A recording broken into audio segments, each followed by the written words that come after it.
கதைகள் அற்புதங்கள் வரிசையில் இன்று கேட்கப் போகும் அரிய புராணக் கதை முருகன் ஏன் வேலுடன் இருக்கிறார்?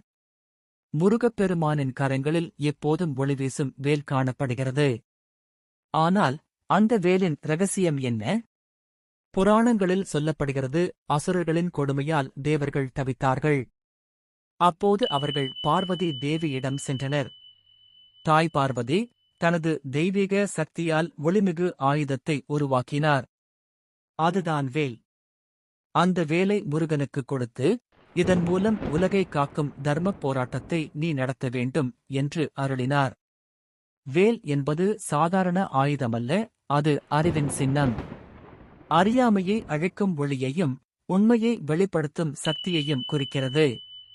அதன் கூர்மை வாழ்க்கையில் வரும் துன்பங்கள், தீய சக்திகள், தடைகள் அனைத்தையும் வெட்டி அகற்றுவதை குறிக்கும்.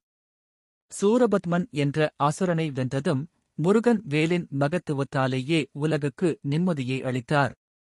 அதனால்தான் இன்று வரை பக்தர்கள் வேல் வேல் வெற்றிவேல் என்று சொன்னாலே அது அற்புதமான பாதுகாப்பும் வல்லமையும் தரும் மந்திரமாக கருதப்படுகிறது. ஆகவே முருகன் ஏன் வேலுடன் இருக்கிறார் என்ற கேள்விக்கு பதில், அது தெய்வீக அறிவின் சின்னம், தீமையை அழிக்கும் கருவி, பக்தர்களை காக்கும் தாயின் அருள் வடிவம் என்பதே. இந்த வீடியோ பிடித்திருந்தால் லைக், கமெண்ட், ஷேர் செய்து பாபு BK சேனலை சப்ஸ்கிரைப் செய்ய மறக்க வேண்டாம்.